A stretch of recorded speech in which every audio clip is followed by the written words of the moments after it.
Human beings have been deliberately subjecting themselves to cold extremes for thousands of years, with some good and some terrifying results. It makes you wonder, for example, how did ancient Egypt know to use cold exposure to treat illnesses? Why was it used in psychiatric wards for treating mental insanity?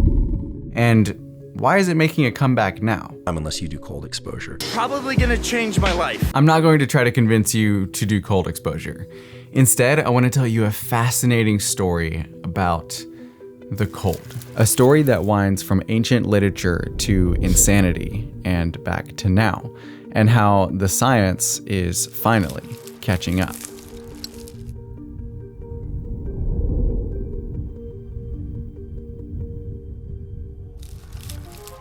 It's 1862, and Edwin Smith has just bought an ancient Egyptian script, which turned out to be the first record we ever see of cold exposure being used. The practice continued for several thousand years, with different physicians mentioning it in their writings and also using it in their practices. We have this guy who created the very first cold cream, and from here it kept reappearing off and on for the next 1,000 years or so. But then in classic human fashion, things went really dark really fast. Between the 18th and 20th century, scientific testing in the area of mental illness was seriously messed up. Doctors and practitioners had free reign with very little supervision. And now, cold exposure was about to step up to the plate. Okay, but it can't be that bad. It's just cold water, right? Yeah, let me just go ahead and read you a report from like the 1800s from this Belgian physician named Joseph Gisler, or however you say his name. He starts by saying, some doctors are trying to move away from the use of bloodletting and medicine, which made patients vomit and gave them diarrhea. Oh, okay. That's good. Way to go, guys. Instead, mechanical chairs and swings were used to induce vomiting and vertigo. Wait, what? Guys. The 19th century produced innovations that were equally as unsavory. One in particular produced its effects both by the action of cold and surprise. Sudden shock was considered by some doctors in the 1800s to be an effective way to treat patients. It caused heartburn and a desire to vomit. I'm leaving out details, by the way. So basically they would unsuspectingly douse them in ice water and make them throw up and swing them in mechanical chairs to give them nausea and stuff. Some really messed up stuff. Thankfully, this Belgian practice didn't go on for super long. The paper ends here by saying, it ended after a brief period of popularity. Public and professional opinion turned against such violent methods of treatment. Thank you. Humanity coming in clutch. And that's just one of these studies. In some of these, they literally wrapped them in blankets. Oh, that's nice, to keep them warm and stuff. Yeah, actually then they sewed the blankets closed and trapped the patient inside so the patient couldn't get out. I see where this is going. And then dunked them in ice water until they became hypothermic.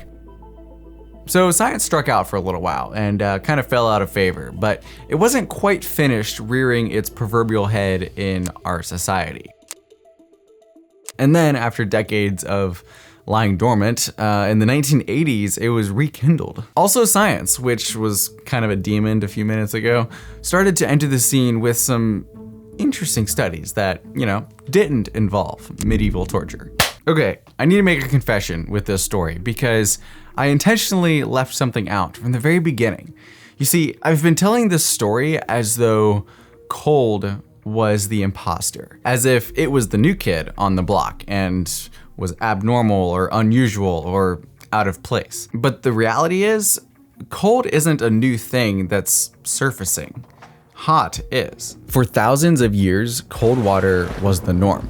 Anything other than that took incredible amounts of work and was reserved for those in luxury. But then came the invention of electricity and heated water, and soon the old ways were all but forgotten, except for a few places where tradition lived on. So before we look at whether science can redeem itself, let's make sure we're all on the same page here. Cold has been normal basically since the beginning, and maybe it's not the worst thing that it's entering back again. Let's look at the mind and body benefits that come from cold exposure based on what science tells us. Okay, I feel kind of bad for science because I kind of kicked him under the bus and then ran over him a few dozen times back there.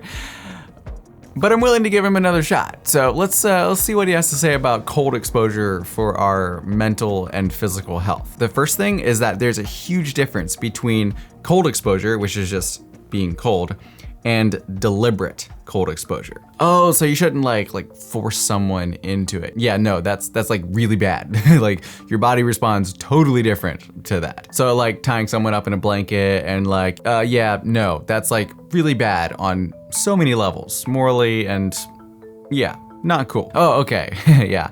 Glad we could clarify that. You know, it's good you could see that now. So what exactly does deliberate cold exposure do? To put it simply, it boosts 3 massive components in your body that directly result in more energy, focus, discipline, metabolism, grit, and motivation. And we're not talking about like 10 to 15% increases here. For example, one study found a 500% increase in brain chemicals that directly result in heightened focus, attention, and metabolism. In fact, the metabolic rate of those subjects increased by 300%. Not only that, but deliberate cold exposure converts white fat cells, which are like storage sites that don't really get used unless you're like, starving, into beige and brown fat cells, which are like your body's furnaces that your body burns to give you energy, to burn fat, and to give you a higher metabolism. This study also found a 250% increase in dopamine, which again is largely responsible for drive,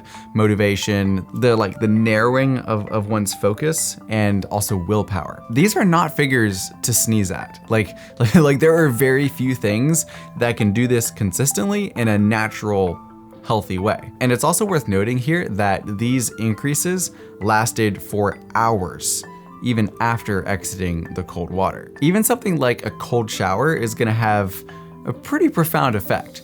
The science shows that around 11 to 15 minutes total each week of cold exposure is like the minimum if you want to see these benefits. So I put a poll on my YouTube channel not too long ago and I was like, hey, I'm doing a video on polar plunges. Do you guys want me to do a polar plunge in the video? And almost unanimously, everybody was like, yeah, duh, do a polar plunge. So that's what we're gonna do. So yeah, I actually just built one. It's not pretty, but it does the job. Oh, wow. By the way, if you want to support this YouTube channel and watch me subject myself to more uncomfortable things, one of the best ways of doing that would be to go to Skillshare, which is down in the description, and sign up there. You'll get like an entire free month, and I'll get a little bit of a kickback as well. That's really cool. You can watch my classes that I have on there and millions of other classes as well. It'd be a great way to learn and grow and also support the channel. I would greatly appreciate it. Wow, it's really cold. Also, I don't normally do this with all my clothes on. I just thought it'd be kind of funny, but kind of regretting that decision at this point. Also, wow, I'm like shaking like crazy. If you guys use Notion and you want Notion templates, I actually just created 3 new free templates that you can use, and they're as soon as I move, it just like all over again. They're available on my website, which is also linked down in the description. You can go check those out if you want. So I'm gonna get out of here. This is very cold. So normally I do that within the first like 5 minutes of waking up. That will absolutely wake you up in the morning. And in case you're wondering, I usually keep the water around 50 or below if possible. Colder the better. Okay, so this story of the cold took us through some very unexpected places, from ancient practices to psychiatric torture to now, and to what modern science has to say about it. If you found yourself resonating with this kind of deep dive style of video, I did another one that's kind of similar, but it's about journaling, and I think you'll really enjoy it. And if you like this style, please let me know in the comments so that I can continue to make more content like this about other things.